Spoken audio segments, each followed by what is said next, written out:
देखी हैं।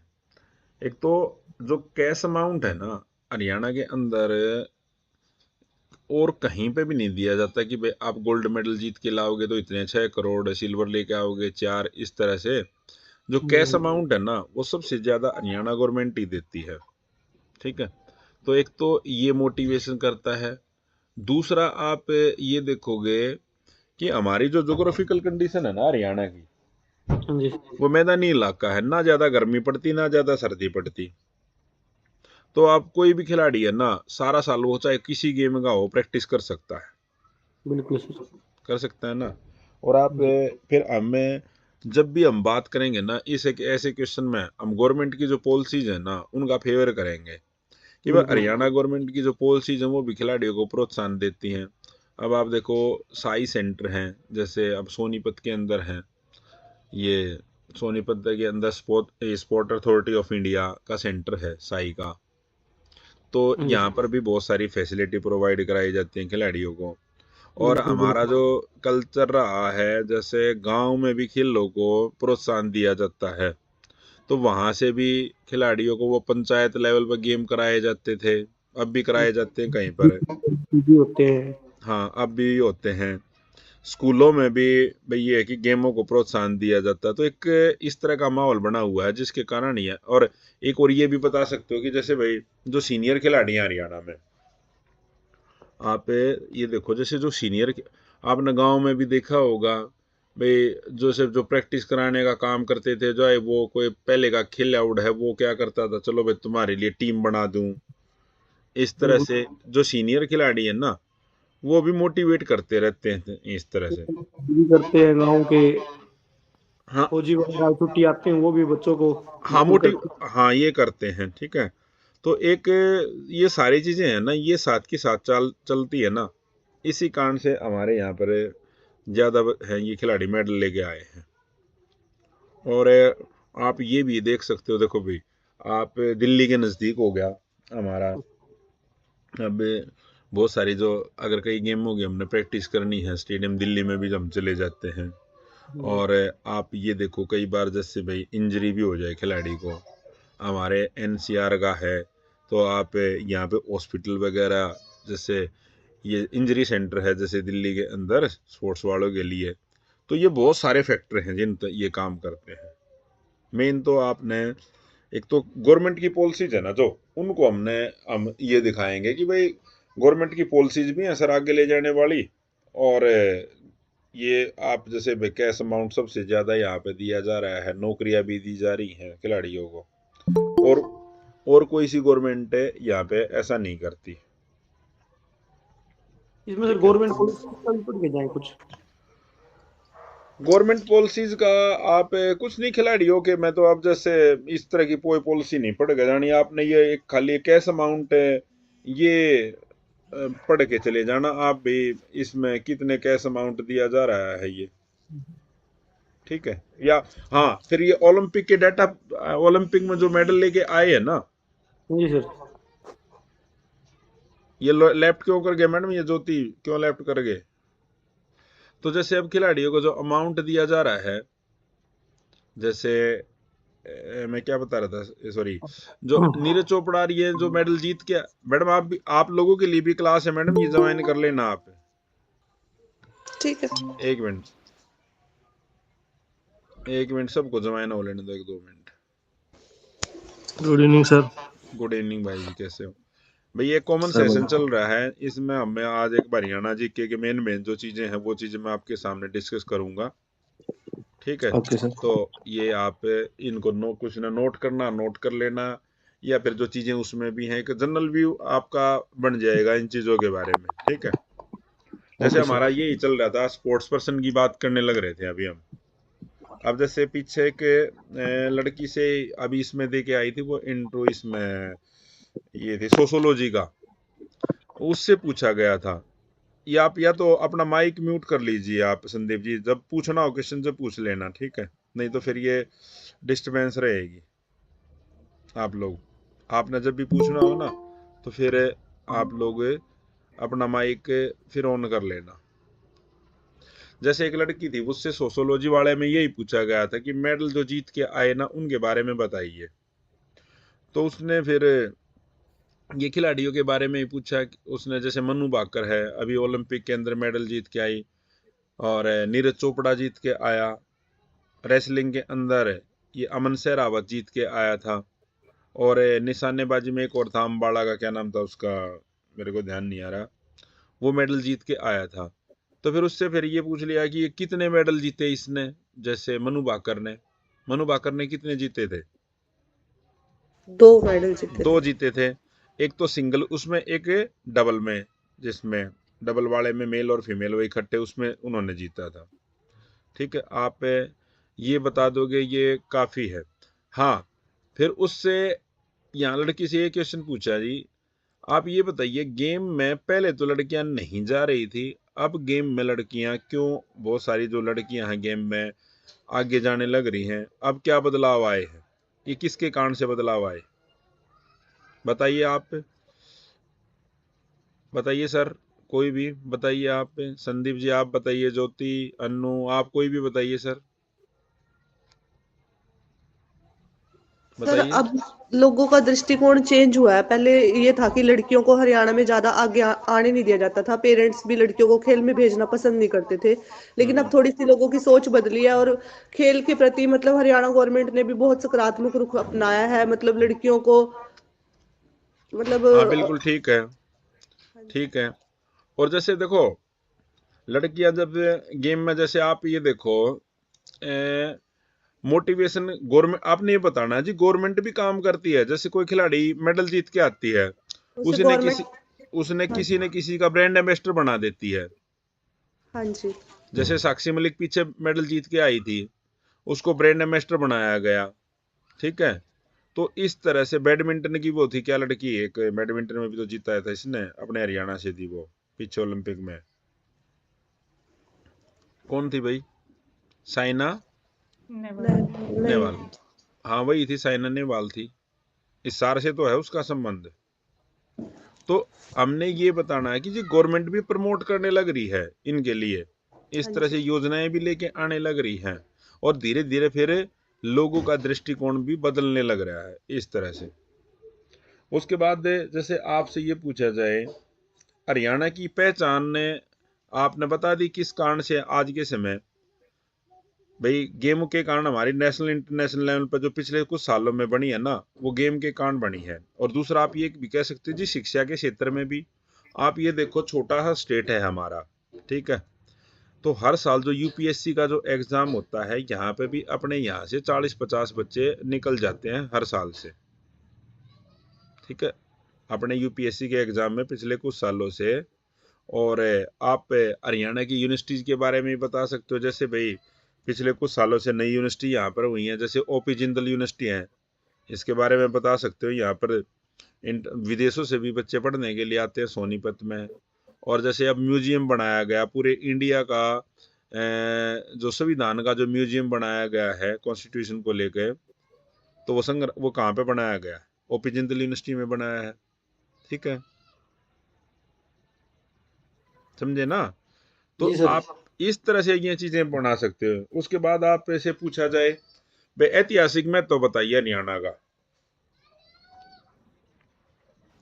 बताइए। महाभारत लड़ा गया था। मतलब ये तो एक धार्मिक महत्व हो गया और ऐतिहासिक में भी आ गया ये।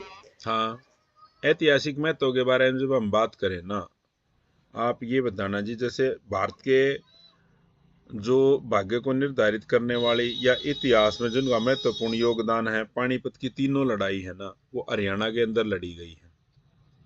ये बता सकते हैं हम भाई। आप कोई भी एग्जाम दे लीजिए यूपीएससी का कहीं पे भी, तो इन लड़ाइयों के बगैर वो एग्जाम में पूरा ही नहीं होगा, वो हर आदमी पढ़ेगा इसमें। ठीक है, भारत के इतिहास में पानीपत की तीनों लड़ाइयों का को जरूर पढ़ा जाए, तो ऐतिहासिक में तो हमारा ये है जी।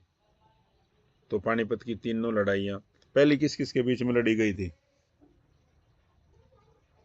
बाबर बाबर और इब्राहिम लोधी। बाबर और इब्राहिम लोधी। सेकंड 56 में अकबर और हेमू। अकबर और एमू। हेमू कई बार बैरम खां भी दे देते हैं क्योंकि वो उसका सेनापति था। संरक्षक। और तीसरी बताइए। अहमद शाह अहमद अब्दाली शाह अब्दाली और मराठा और में। मराठों के बीच में। ठीक है, ये क्लास रिकॉर्ड होने लग रही है, मैं आप लोगों को ऐप में भी डाल दूंगा। ठीक है, तो ये तो हो गया। वो ऐसा देखो, वहां पर आप एग्जैक्ट फिगर ना भी बताओगे ना, अब भाई 1556 है, भाई यही बताना है, वो आपको हिस्ट्री के एग्जाम की वो या उसका वो नहीं करने लग रहे, एक जनरल व्यू लेने लग रहे हैं कि आपको पता है या नहीं इन चीजों का थोड़ा। उसके बाद आपसे जैसे ये पूछा जाए भी महिला शिक्षा के बारे में, जरूर अगर खासकर जो फीमेल है ना, तो उनसे महिला शिक्षा के बारे में जरूर क्वेश्चन किया जाएगा आप लोगों से। मैं अगर आपसे ये पूछूं, आप ये बताइए हरियाणा के अंदर फीमेल एजुकेशन को लेकर सरकार का रुख क्या है, बताइए आप।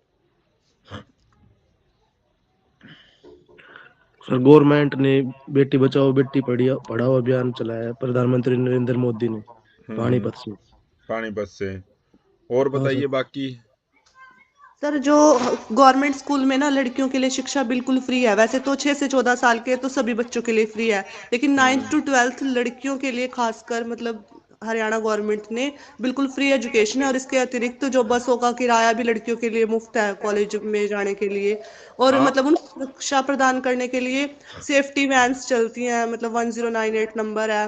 और मतलब पेट्रोलिंग होती है पुलिस की एक तो लगातार। ज्योति जी आपको ना थोड़ा सा अपने उस पर कंट्रोल करना पड़ेगा, वहां पे इतनी स्पीड में नहीं बोलेंगे हम। ठीक है सर। ठीक है, आप बिल्कुल ये बता सकते हो, देखो महिला एजुकेशन को लेकर महिलाओं को आगे ले जाने के लिए हमारी सरकार के द्वारा, भारत सरकार और हरियाणा सरकार के द्वारा बहुत सारी योजनाएं चलाई गई हैं। जैसे बेटी बचाओ बेटी पढ़ाओ अभियान की शुरुआत 2015 में हमारे यहीं से की गई थी, 22 जनवरी को। उसके बाद आप ये बता सकते हो जैसे सुकन्या समृद्धि योजना लड़कियों के लिए चलाई गई है। अभी रिसेंट में महिलाओं के लिए एक योजना कौन लेके आए, लाडो लक्ष्मी योजना लेके आए, और लड़कियों को स्कूल लेवल पे भी और कॉलेज लेवल पे भी छात्रवृत्ति दी जाती हैं। तो आप इस तरह से ये बता सकते हो कि स्कूली शिक्षा के साथ साथ गवर्नमेंट हायर शिक्षा को भी आगे बढ़ाने का काम करती है। आप एक सुपर 100 के नाम से एक प्रोग्राम है, पता हरियाणा गवर्नमेंट का। सर आईआईटी और नीट की तैयारी करवाई जाती है उसमें। हाँ, नीट की तैयारी कराई जाती है। ठीक है, समझे।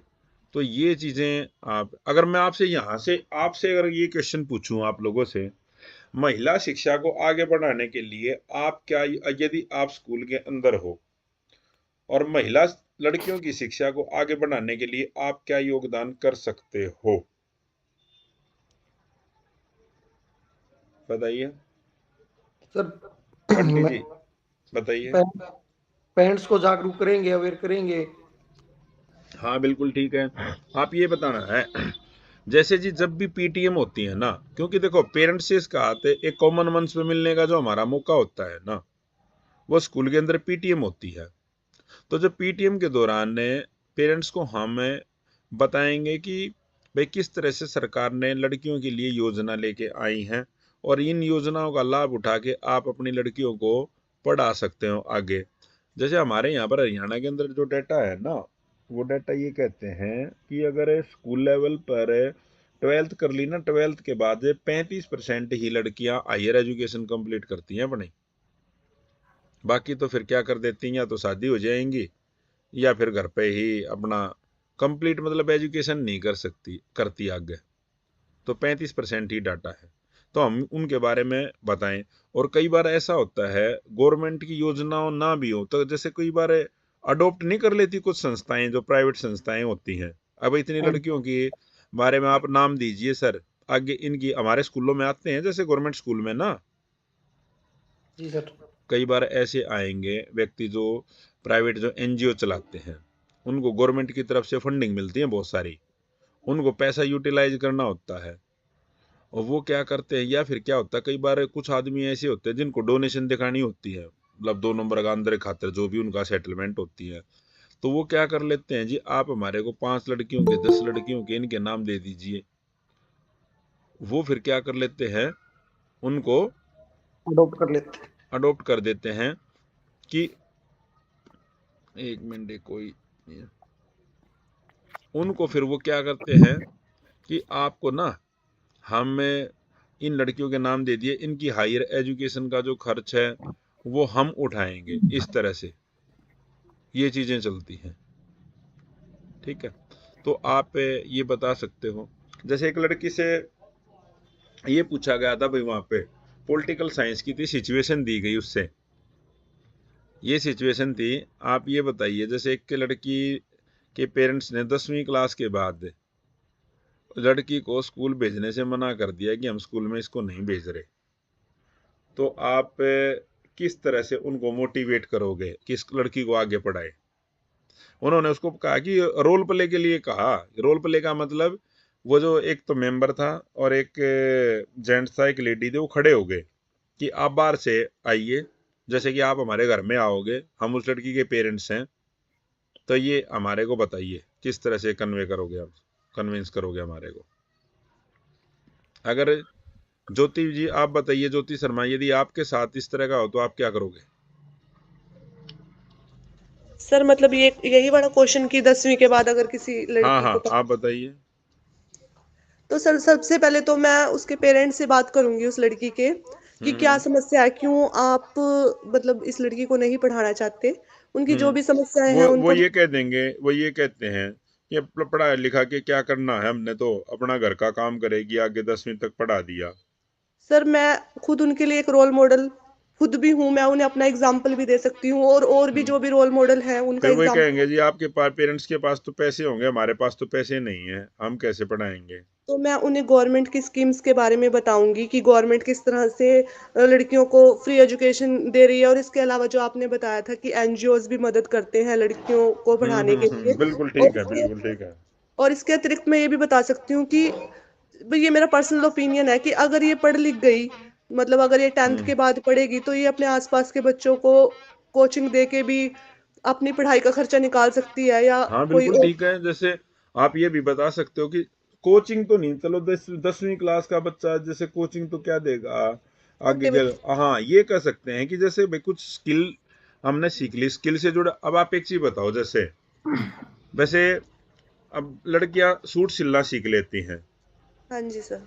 ठीक है, तो भाई इस तरह से कोई भी स्किल हो करके वो अपना पढ़ाई का खर्चा वो निकाल सकती है आगे, अगर ऐसी बात है तो हाँ जी साथ सर। के साथ, तो ठीक है, बिल्कुल ये ठीक है। उसके बाद आप ये बताइए, जैसे अब मेरा यहाँ से आपसे क्वेश्चन है, मेवात है जैसे, हाँ जी सर। आप बताइए ये बंटी जी आप बताइए, आप मेवात के अंदर महिला साक्षरता दर इतनी कम क्यों है?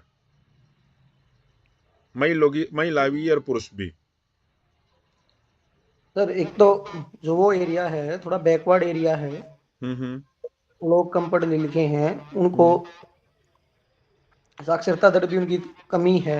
मेल और फीमेल की सबसे ज्यादा साक्षरता दर कम है ना, वो मेवात के अंदर है। जी सर। बताइए आप हाँ आगे कंटिन्यू कीजिए। तो एक तो रीजन ये हो गया कि वहाँ का जो दृष्टिकोण है लोगों का, हम्म वो महिलाओं की पढ़ाई की तरफ, बच्चों की जो बच्चे हैं महिला की पढ़ाई के लिए कमी है। ठीक है, और देखो भाई मैं यहाँ पे, आप बताइए पूजा वशिष्ठ जी, आप बताइए अब। ठीक, आपका ये पॉइंट ठीक है, ठीक है, आप भी बताइए। सर मैं अभी इस बारे में नहीं जानती सर, ना मैंने अभी पढ़ा है इस चीज को। ठीक है, संदीप जी आप बताइए।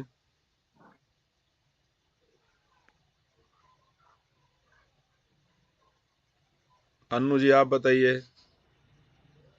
सर वहाँ पे ये भी हो सकता है, वहाँ पे गरीबी भी ज्यादा है, तो वहाँ पे पढ़ाई के मेन प्रति। बिल्कुल ठीक है, जो फैक्टर निकल के आया ना, जो आपने पॉइंट बताया, सबसे पहले देखो भाई, सारी चीजों का आधार होता है ना, वो हम ये कहते हैं कि पैसा होता है।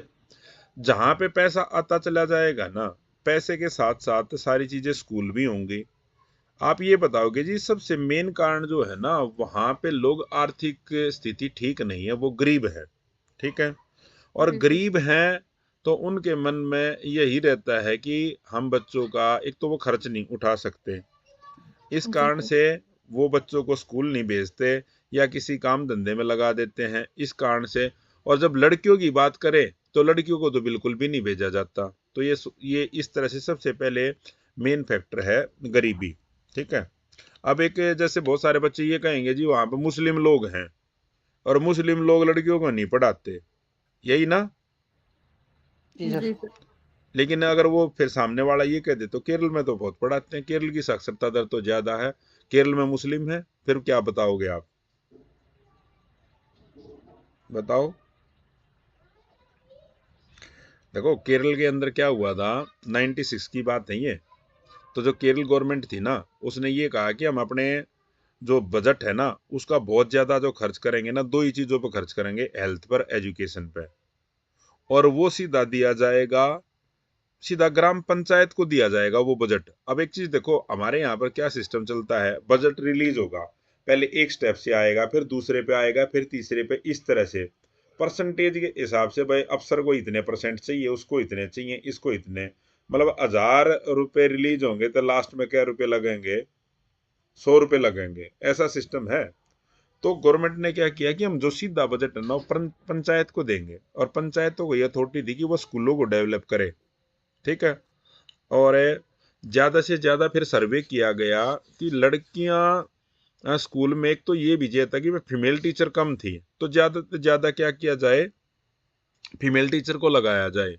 एक ये आया कि भाई लड़कियां ने मान ले किसी गांव के अंदर 10th क्लास तक का स्कूल है, आगे भी पढ़ना है, वो स्कूल वहां से 5 किलोमीटर दूर है, तो गवर्नमेंट ने अपने खर्चे पर तो वहां पर आने जाने की सुविधाएं करी, और इसके कारण से धीरे धीरे उस चीज को देखते हुए फिर मतलब वो चीजें उसमें इम्प्रूव होता चला गया, और लड़कियां फिर आगे साक्षरता दर भी बढ़ती रही। तो ये मैटर है ना, अगर मुस्लिम लोग हैं, ये नहीं रखना कभी भी। हाँ, इसको आप इस तरह से रह सकते हो कि जैसे भाई वहां पर मुस्लिम एरिया, मुस्लिम लोग, धर्म के लोग इस ज्यादा हैं, और उनके अंदर बहु विवाह प्रथा है। बहु विवाह का मतलब एक से ज्यादा। अब जैसे एक मेरा साथी लगा हुआ था वहां पे प्राइमरी के, वो ये कह रहा था जी एक आदमी के 32 बच्चे थे, 32 बच्चे उसके स्कूल में थे, पता नहीं 5-6 शादी कर रखी थी, क्या कितना, 32 बच्चे थे उसके। तो आप ये बताना है कि ये इस तरह से काम, ये रीजन बताने हैं, खाली ये नहीं कहना कि जी मुस्लिम लोग, क्या पता आपके बोर्ड के अंदर वहां पे कोई भाई आया हुआ मुस्लिम लोग हो, बोर्ड में बैठा आदमी। तो हमने ये चीजें बतानी। दूसरा फिर हम ये बता सकते हैं कि वहाँ पे कोई जैसे, यूनिवर्सिटी भी नहीं है सर। क्या वहाँ पे कोई यूनिवर्सिटी भी नहीं है सर। नहीं है? आप ये बताओगे ना, जैसे हरियाणा बना, बाकी जो जिले हैं उनमें तो डेवलपमेंट पे काम चला, सरकार की जो योजनाएं थी वो धरातल तक पहुंच गई, लेकिन वहां पे जो योजनाएं बनी ना, वो ज्यादातर उन पर किसी ने काम ही नहीं किया, और वहां पर कोई डेवलपमेंट नहीं हुई। आप ये देखो, आज तक ना वहां पे कोई रेलवे स्टेशन नहीं है मेवात के अंदर। जी सर। ठीक है। और अब जैसे आप लॉग इन टू देने के लिए जाओगे, जैसे एक लड़की का ये क्वेश्चन था पीछे, जिम्मेवाद कैडर अलग क्यों बनाया गया है, यानी आप लोगों की जो वैकेंसीज हैं इसमें एक तो रेस्ट ऑफ हरियाणा की है, एक मेवात की है। मेवात की क्यों बनाया गया बताइए अलग से? सर वहां से मैक्सिमम टीचर या तो ट्रांसफर करा देते हैं। बिल्कुल ठीक बताया। वहां पर क्या है, जो देखो आदमी को जीने के लिए या मूलभूत सुविधाएं चाहिए, एक तो क्या चाहिए कि रहने के लिए मकान चाहिए, कोई टीचर भी जाएगा तो वहां पे तो देखो, वहां के लोग तो इतने पढ़े लिखे नहीं कि वो लोग टीचर लग जाएं, उनमें से बहुत कम रेयर ही। ठीक है। तो ज्यादातर जो टीचर लगते थे ना, जो दूसरे मेवात को छोड़कर दूसरे हरियाणा के, वो लोग वहां पे पॉइंट होते थे। उनके लिए रहने के लिए ना तो वहां पर डेवलप पानी की सुविधा, ना हेल्थ की सुविधा, तो लोग क्या सोचते थे कि यहाँ से मैं छोड़ के कितना जल्दी निकलूं यहाँ से। और ज्यादातर वहां पर वर्किंग करने वाले ना, जैसे सोनीपत के भी वहां पे वर्किंग है ना, वो भी डेली अप डाउन करते हैं। तो इसलिए फिर गवर्नमेंट ने इस समस्या से बचने के लिए कि भाई एक आदमी जो अपॉइंट हो जाएगा ना, तो वो वहीं पर फिर नौकरी करेगा, उसमें दिमाग में एक ये हो जाएगी, अगर मेरी ट्रांसफर नहीं हो सकती, फिर वो अपने आप वहीं पर कोई अपना ठिकाना ये ढूंढेगा आसपास, या इस तरह से जो भी अरेंजमेंट करेगा। पहले क्या समस्या थी, जैसे एक गवर्नमेंट ने अब लगा दिए वहां पे टीचर, उसके बाद टीचर अपॉइंट हुए ना, उसके बाद गवर्नमेंट के पास जो टीचर यूनियन बना के ये जाने लग जाते थे कि जी वहां से ट्रांसफर करो, वहां से ट्रांसफर करो। और फिर पॉलिटिकल प्रेशर, इसमें वोटों के चक्कर में गवर्नमेंट भी क्या करती थी वहाँ से ट्रांसफ़र कर दी वहाँ के स्कूल खाली। और कई लोग ऐसे भी करते थे, बीच में एक म्यूचुअल ट्रांसफ़र होती है। म्यूचुअल से समझते हो क्या होता है? जी सर। क्या बताइए? आपकी अंडरस्टैंडिंग से सर कोई टीचर वहाँ आना चाहता है, उसकी जगह वो एक्सचेंज कर रही है। वो क्या कर लेते हैं यहाँ पे, जैसे कोई 58 साल पर रिटायरमेंट है, 57 साल कुछ महीने का टीचर हो लिया, लाख रुपए वहाँ से लिए दूसरे टीचर से, जो मेवात में मैं तेरी जगह आ जाऊंगा तो मेरी जगह। उसने तो वहाँ से रिटायर होकर झंडा जाना है, 2-4-5 महीने में वह सीट फिर खाली हो जाती थी। तो इन समस्याओं से बचने के लिए गवर्नमेंट ने कैडरी अलग बना दिया कि भाई मेवात में जो अपॉइंट होगा ना वो वहीं रहेगा, उसकी ट्रांसफ़र का ये झंझट ही खत्म हो जाएगा। इस तरह से ये इस झंझट से बचने के लिए, ठीक है, समझ में आया ना? मेवात के बारे में अगर कोई भी क्वेश्चन आ जाए तो आपने इस तरह से ये चीजें बनानी। हाँ, फिर आपने ये कहना है कि जी पहले वाली सरकार, पहले कुछ सालों से ये था लेकिन अब स्थिति धीरे धीरे वहां पर सुधर रही है, ठीक है। अब वो पीछे आपने एक पढ़ा था ना, मेवात की पहली पीजीटी लगी थी एक, संस्कृत की जो पीजीटी थी। हाँ संस्कृत की, देख लो अखबार में आई थी वो। जी सर। तो कितनी बड़ी बात थी कि उसे कोई लगी ही नहीं थी। और एक आप ये भी बताना जी, वहां पर जो है ना ज्यादातर अपने यहाँ पर जो लैंग्वेज का माध्यम, 2 लैंग्वेज है, कौन सी? एक तो हिंदी और एक इंग्लिश है। लेकिन वहां लोगों की जो लैंग्वेज है ना, मदर टंग है, वो कौन सी है? उर्दू सर। उर्दू। तो एक लैंग्वेज बैरियर भी है, वो जो स्कूल में आते हैं ना, तो एक ये रीजन भी आता है। तो और जो हम आधुनिक शिक्षा की बात करते हैं ना, पिछड़ापन है, तो वो चीजें वहां पर अब तक डेवलप नहीं हो लीजिए ये चीजें। सर वहाँ पे नंबर ऑफ स्कूल्स का भी मैं अभी देख ली तो उसमें नंबर ऑफ स्कूल्स तो 5 ही दिखा रहा है गवर्नमेंट स्कूल्स मेवात के अंदर। अरे नहीं, और ज्यादा स्कूल है, बहुत सारे, 5 तो नहीं, 5 तो या तो मॉडल स्कूल होंगे अच्छा सर। जो अभी बनाए हैं, ठीक है। चलो फिर आपसे मैं अगर क्वेश्चन पूछता हूं तो हरियाणा के बारे में ही, ये बताइए जैसे हरियाणा ये जो बेटी बचाओ बेटी पढ़ाओ अभियान शुरू किया गया था, ये तो ये हरियाणा के पानीपत से ही क्यों शुरू किया गया था? क्या ऐसा क्या रीजन था? क्योंकि पानीपत का लिंग अनुपात सबसे कम, नहीं मेवात का था, नहीं, क्योंकि पानीपत का नहीं जी, हमें मेवात ना उसका गुरुग्राम का था वो तो। भाई पानीपत की बात नहीं, हरियाणा का लिंग अनुपात बिल्कुल ठीक कम था। बताया। जैसे 2011 की जो जनगणना थी ना, उसमें जो हरियाणा का क्या 879 था सर, 879 था हरियाणा का जो लिंग अनुपात था। लिंग अनुपात यानी 1000 लड़कों के पीछे लड़कियों की संख्या, वो सबसे कम था। तो इसलिए यहाँ मोटिवेट करने के लिए ये जो योजना है ना, यहीं से शुरुआत की गई थी। अगर मैं आपसे पूछूं, हाँ जी, ये पूछूं, अगर ये पूछ ले भाई ये लिंग अनुपात हरियाणा में क्या था,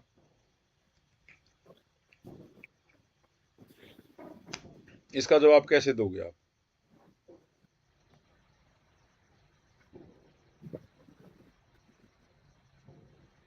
हाँ जी बताइए, बंटी जी, नो, कोई भी बताइए, संदीप जी, कोई भी बताइए। अगर क्वेश्चन रिपीट करिए, क्वेश्चन समझ नहीं आया था।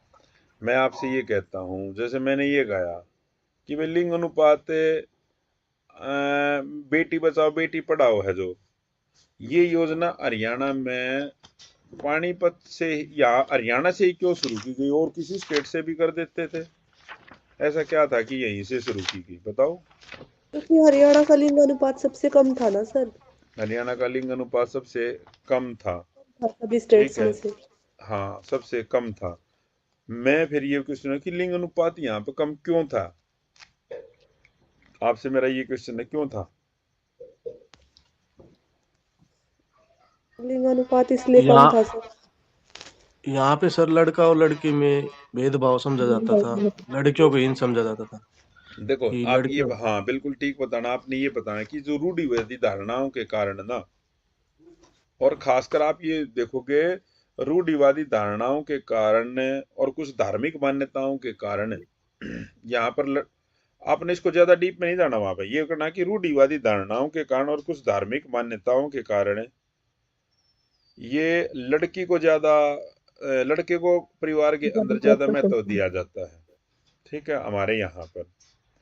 तो इस कारण से ये लिंग अनुपात कम था, लेकिन धीरे धीरे अब ये स्थिति है ना, ये बदल रही है। आपने फिर उसको इस तरह से डाइवर्ट कर देना, लेकिन फिर वो कहेगा जी कैसे बदल रही है अब स्थिति। आपने ये बताना कि देखो अब ये स्थिति ये बदल रही है जी, लेटेस्ट जो डाटा है ना उसके हिसाब से अब हरियाणा में लिंग अनुपात 920 के आसपास है सर। 920 के आसपास है।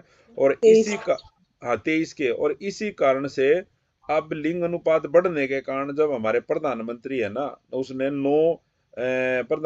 9 जनवरी से सखी बीमा योजना है ना, वो अपने हरियाणा से ही शुरू करने जा रहे हैं। और टारगेट ये है कि हरियाणा में लिंग अनुपात 950 तक करना है, ठीक है जी सर। क्लियर हो गया चीजें।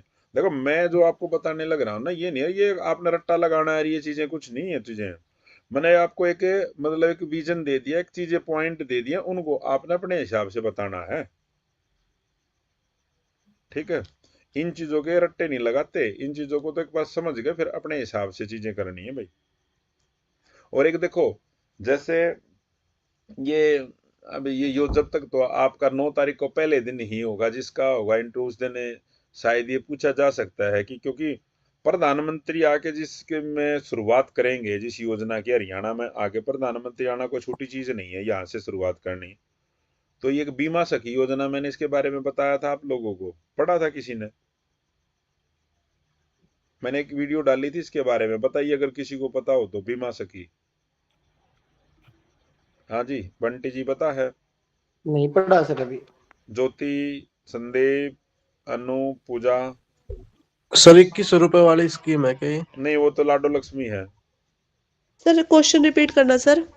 ये था कि अभी ना 9 जनवरी को, इसको 9 दिसंबर से हमारे प्रधानमंत्री हमारे यहाँ पर हरियाणा से सखी बीमा एक हाँ जी योजना शुरू करेंगे।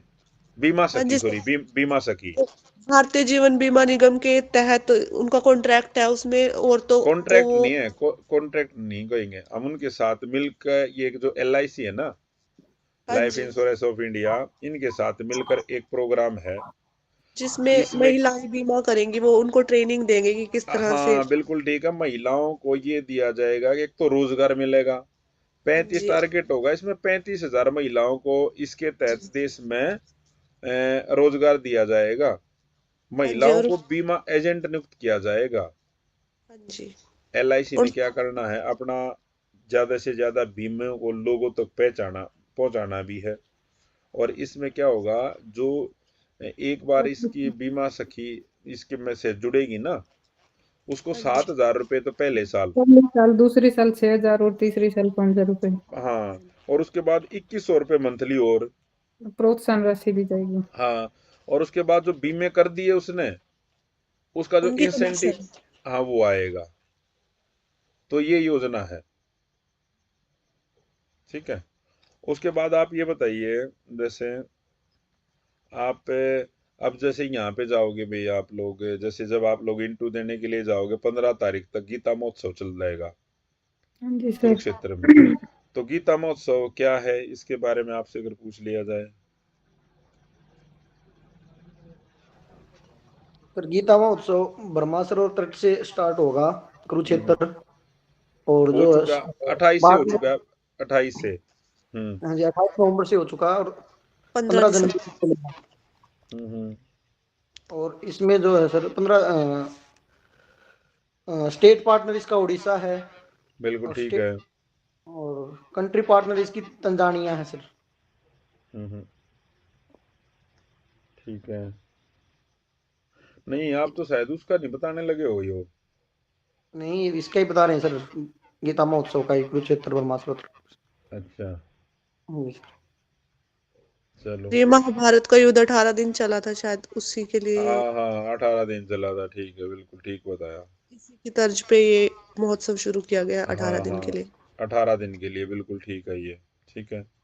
तो आप ये बता सकते हो कि भाई गीता का जो संदेश था ना वो लोगों तक पहुंचाने के लिए, गीता हमारी एक पवित्र जो एक बुक भी है, और भगवान ने, श्री कृष्ण ने अर्जुन को कर्म करने का ये दिया था कि भाई आदमी को कर्म करना चाहिए। ठीक है, तो ये चीजें आप बता सकते हो।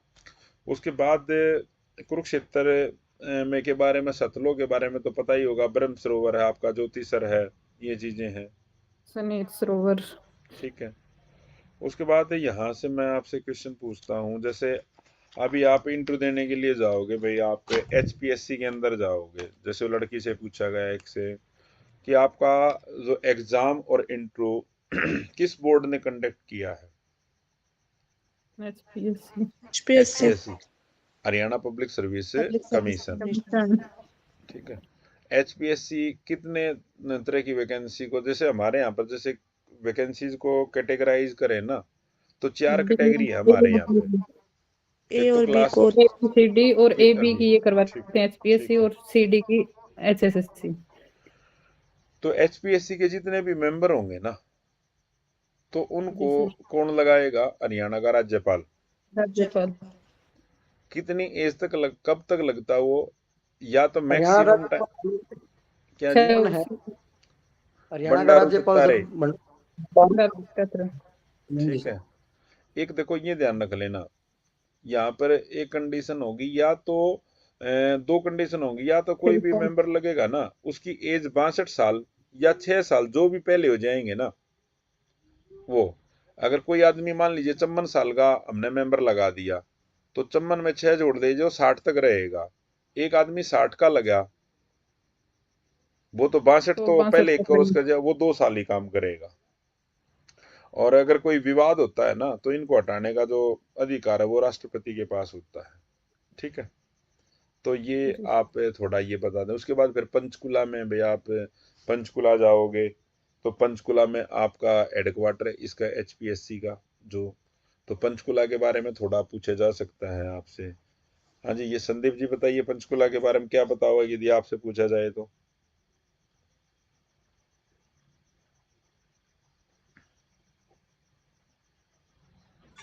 सर HPSC और HSSC बोर्ड इनके जो मेन हेडक्वार्टर पंचकुला के अंदर ही है सर।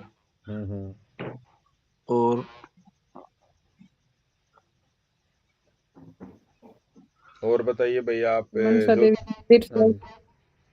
मनसा देवी मंदिर सर। ठीक है, पंचकुला और 1995 में बना था हमारा जिला।